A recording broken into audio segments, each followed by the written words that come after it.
নমস্কার সবাইকে, সম্পাস blog and শর্টসে আবারও সবাইকে স্বাগত জানাই। তো আজকের ভিডিও তোমরা থাম্বনেল আর টাইটেল থেকে আশা করি বুঝতেই পেরে গেছো। তো হ্যাঁ বন্ধুরা, সামনেই চলে এসেছে জন্মাষ্টমী, আর জন্মাষ্টমী স্পেশাল ভোগ হচ্ছে তালের বড়া। তো এই তালের বড়া বাড়িতে কিভাবে খুব সহজ উপায়ে করে নেবে আজকে সেইটাই তোমাদের সামনে তুলে ধরবো। তো এইখানে দেখো বন্ধুরা, আমি সমস্ত উপকরণ রেডি করে নিয়েছি। এইখানে দেখো কি কি উপকরণ নিয়েছি। তো এখানে দেখো বন্ধুরা, তালের রস, ময়দা, এখানে নিয়েছি আমি 1 কাপ সুজি, 1 কাপ চিনি, আর নিয়েছি আমি নারকেল কোড়া, 3টে কলা আর 2টো এলাচ। তো তালের বড়া ভাজতে গেলে অনেকেই চিন্তা করো যে বোধহয় অনেক খাটুনি, তো একদমই না। তো দেখো আমি কিভাবে ঝটপট আর খুব সহজ পদ্ধতিতে তাল বড়াটা বানিয়ে নিচ্ছি। তো এই প্রথমেই আমি সুজি, নারকেল কোড়া, চিনি আর কলা দিয়ে খুব সুন্দরভাবে মাখিয়ে নেব। এতে করে কি হবে, কলার মধ্যে কোনো লাম্পস কিন্তু থাকবে না।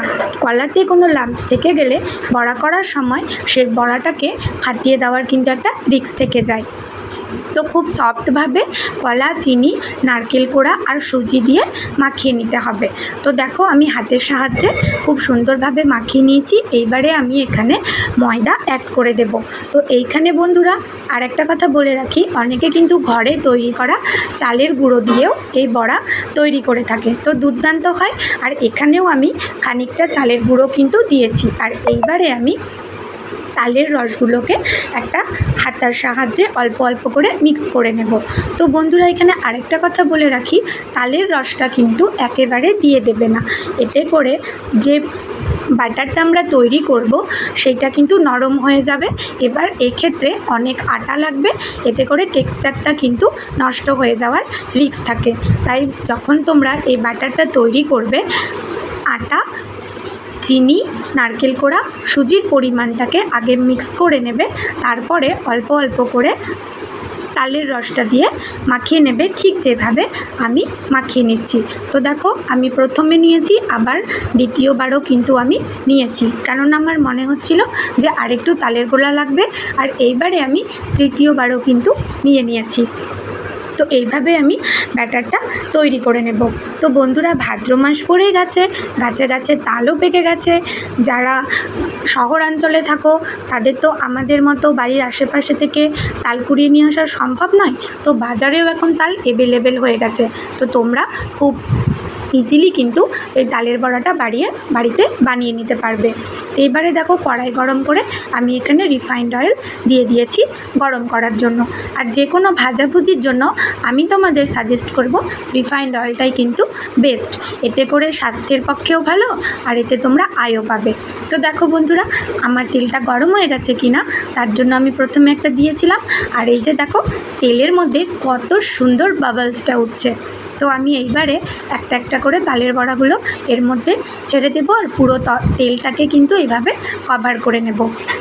তো জন্মাষ্টমী তো একদম দোরগড়াতে চলে এলো, জোর কদমে কিন্তু সকলের প্রস্তুতি শুরু হয়ে গেছে। আর তার মধ্যে তালের বড়া হবে না, এটা কখনো হয় নাকি? তো একদম তোমাদের সামনে নিয়ে এসেছি ঘরোয়া পদ্ধতিতে খুব সহজভাবে মচমচে খুব টেস্টি তাল বড়ার রেসিপি। তো দেখো বন্ধুরা আমি তাল বড়াগুলো এখানে দিয়ে দিচ্ছি আর খুব ভালোভাবে ভেজে নেব। হ্যাঁ, আর একটা টিপস তোমাদেরকে দিয়ে রাখি, যে তেলটা প্রথমে গরম করে গ্যাসের আঁচটাকে কিন্তু সিম করে দেবে।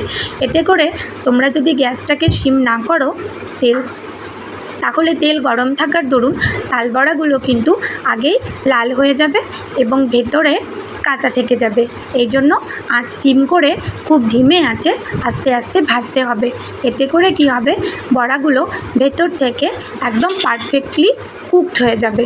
তো তোমরা বুঝতেই পারছো, দেখো তাল বড়াগুলো কিন্তু অনেকটাই লালচে আকার ধারণ করেছে।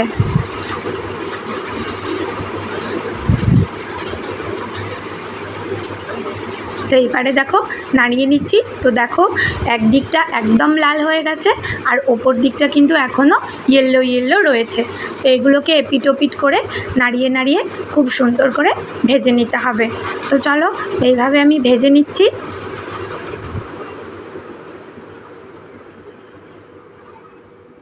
তো এইবার আমি তুলে নিয়েছি। তো দেখো বড়াগুলো কিন্তু খুব সফট আর মচমচে টাইপের হয়েছে, আর এত সুন্দর একটা স্মেল বেরোচ্ছিল, মনে হচ্ছিল ভাজতে ভাজতেই আমি খেয়ে ফেলি। তো এইবারে দেখো দ্বিতীয় পর্বের বড়াগুলো আমি এবার দিয়ে দিচ্ছি। তো এইভাবে দিয়ে আমি সমস্ত বড়াগুলোকে ভেজে নেব। তো চলো এইবারে আমি বড়াগুলোকে ভাজতে থাকি। তো ভিডিওটা ভালো লাগলে অবশ্যই কিন্তু লাইক, শেয়ার আর কমেন্ট করতে ভুলবে না। আর হ্যাঁ, কারা কারা জন্মাষ্টমীর প্রস্তুতি জোর কদমে শুরু করে দিয়েছো অবশ্যই কিন্তু কমেন্টে জানাবে। তোমাদের কমেন্ট পড়তে আমার কিন্তু ভীষণ ভালো লাগে, আর কমেন্টের মাধ্যমে আমরা কিন্তু একে অপরের মধ্যে বাঁধাও থাকি।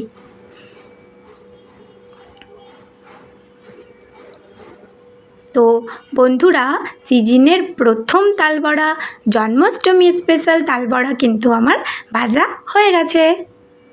তো দেখো কতটা লোভনীয় আর কত কালারফুল হয়েছে।